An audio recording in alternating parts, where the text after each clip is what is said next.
Today I'm transforming 3 very different thrift frames into upcycled home decor. I'm Denise from Salvaged Inspirations, and welcome back to my furniture painting DIY decor channel. I'm going to start with this set of curvy plastic frames. I bought this set of 3 for $3. Years ago, I had painted them white and added some photos inside. So I started by removing the backing of these frames and removing the images that were inside. Now it was time to totally give these frames a brand new look using patina paint, and I chose bronze. This patina paint is awesome. If you want an authentic looking metal, these are the way to go. I strongly suggest giving them a try. They have actual metal in them. So as you can see, when I took the coat cover off it, I really had to get rid of that hard, crusty layer on the top, but then it mixes up beautifully, and this paint is very simple to apply. Using a very inexpensive chip brush, this one's a synthetic chip brush, I just dipped it into the bronze patina paint and started dabbing it into all the crevices on these 3 frames.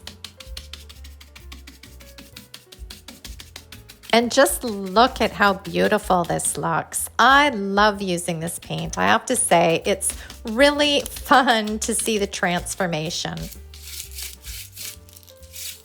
I worked my way around the front, and then I also flipped the frame over so I could get the full back as well.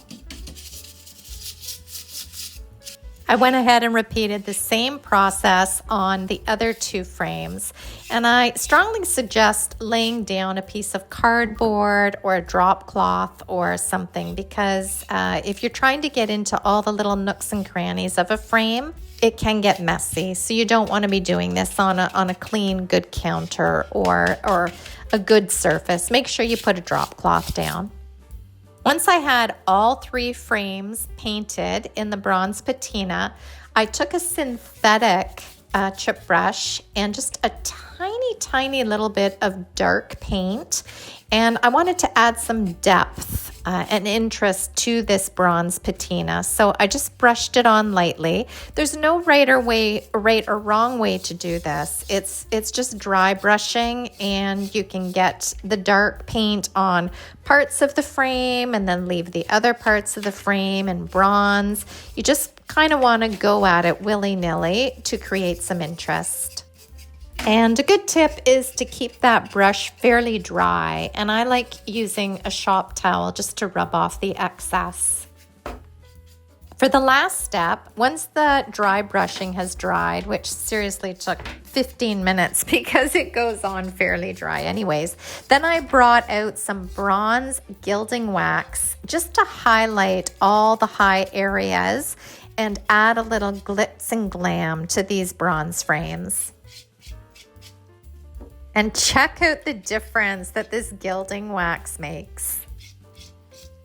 I like applying the gilding wax with my fingers. I just put on a pair of gloves, and I like using my hands to do this. But certainly if you felt uncomfortable using your hands, or you didn't have the gloves to work with, then you could just use an artist's brush, which would work equally well. I left that gilding wax to dry overnight, and then I went and grabbed this Floral botanical book, which I had purchased at the thrift store for a couple of dollars, and it has really beautiful botanicals in here. So what I did was I took the glass and used it as a measuring tool. And I found the botanicals that I wanted to use. I used the glass and a Sharpie to measure and then cut it out. I reassembled the botanicals back into the frame, and let's look at the first makeover. So here's the frames before.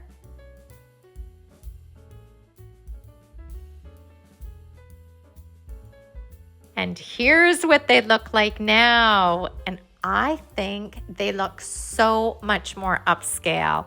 The botanicals brighten them up, and the bronze it just glitzes when the light hits it perfectly, and it looks so much better than the plastic and the white that it was painted in.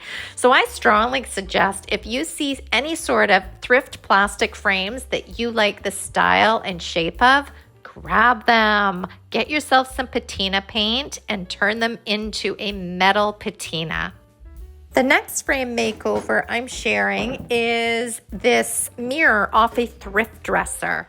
I started by disassembling this mirror using a screwdriver and taking the clamps off so I could remove the spindles.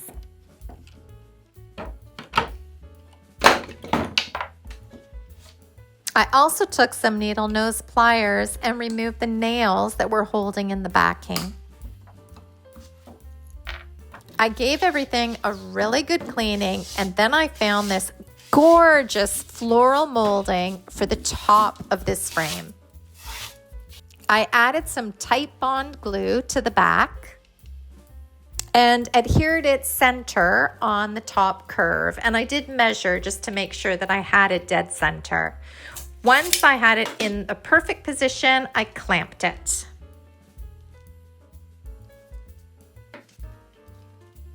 I went ahead and gave the wood frame a very light scuff sanding. Removed the dust with a tack cloth. And then went ahead and added 2 coats of this Bonding Boss clear primer. I let this Bonding Boss primer work its magic, and the next morning I came down and applied a coat of chocolate chalk mineral paint. Say that 3 times fast. Now, my goal was not to totally change the color of this frame because I wanted to give it a wood look, but the trick was getting this floral molding to match the frame perfectly. So once I added a coat of the chocolate onto the frame, it was time to paint the floral molding in the chocolate as well. I swapped out the chip brush for a oval brush just so I could get into all the crevices and nooks and crannies of this floral molding. I strongly suggest using a very good quality brush when you're doing detail work like this, because if you have to pounce the brush up and down and you're using an inexpensive chip brush, those bristles are just going to fall out. It kind of makes a mess, and it's a pain in the you-know-what to be pulling those bristles out. So that's why I like swapping to a better quality paintbrush when I'm trying to get into all these details. Another little tip when you're painting any sort of molding like this is look at it at all different angles, because I actually picked it up. I kind of put my head down and looked at it in all different angles, because inevitably you'll miss little nooks and crannies here and there. So I'm always checking it out at different sides, different angles, and making sure that all those little bits and pieces and crevices are covered in paint. After the chocolate had dried, I took, again, an inexpensive, cheap and cheerful chip brush, which is perfect for this dry brushing. I took a lighter color and I dry brushed the entire frame, hitting it a little extra on the edges, because I think that gives a really nice sort of distressed wood, lighter wood look. And then the fun part was when I went in and I actually just hit the tips of all these florals. This frame was pretty plain to start with, but this simple floral molding really brought it up a notch. And this is so easy to do. Here's the before.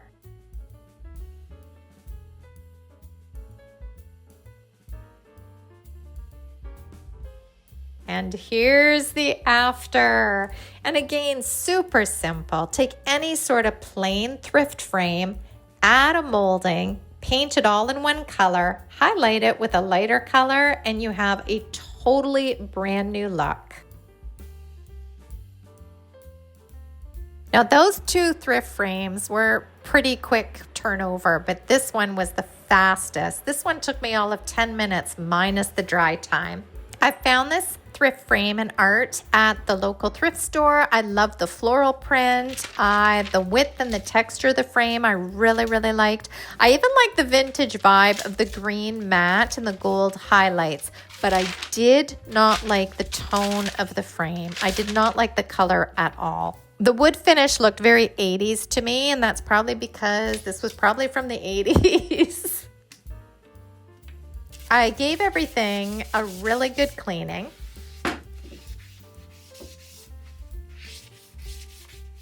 And then using green painter's tape, I masked off the gold edge.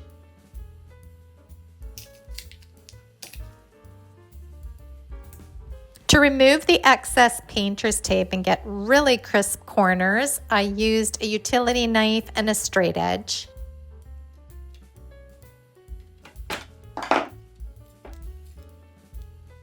Now let's change the color of this frame into something that I really like. I brought out golden ash gel stain and a chip brush. I gave it a really good stir and then started applying a coat of gel stain onto this frame. If you've never worked with gel stains before, it's really very easy to do, and it's a very forgiving product. Unlike traditional stain that soaks into the wood, gel stain sits on top of the wood more like a translucent paint. I applied a coat of this stain on the entire frame, and then I took a shop towel and wiped the excess off. Because it's a frame, I did this all in one go. However, when I'm working with furniture, I like working in sections.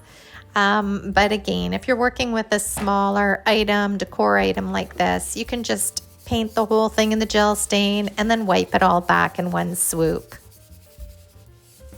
Gel stains are also buildable, so you can apply more than one coat if you want it to look richer and darker in color and tone. So the next morning when I came down, that's exactly what I did. The first coat wasn't quite dark enough for me, so I added a second coat with the exact same process. I used the chip brush to brush it on, and I used a shop towel to wipe back the excess. After the second coat was applied, while it was still wet, I went ahead and removed the painter's tape. Look at how great this golden ash looks with that gold trim on the side. I think it blends in so beautifully. I went ahead and cleaned up the few little splatters that I had, and just as a reminder, here's the before.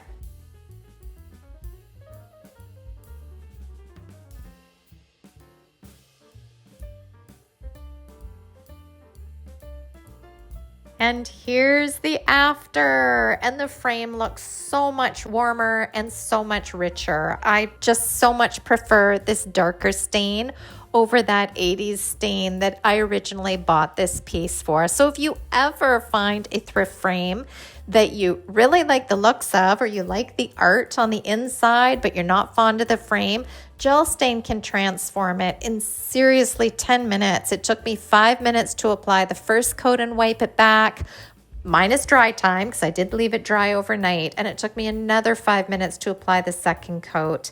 And I'm so pleased with the new look. I hope you enjoyed these 3 thrift frame makeovers as much as I enjoyed doing them. It just goes to show you can totally update things that you find from your thrift store or old things that you have laying around your house. If you gained any value from this video, please like and share with all your creative friends. You can also subscribe to this YouTube channel and find me over at salvagedinspirations.com, where I have over 600 DIY and furniture painting tutorials helping you with your furniture makeovers and home decor. You can also sign up for the email list. It's free to do, and then you'll have everything current and updates sent right to your inbox. Until next project, I hope you have a fabulous week. Bye, guys.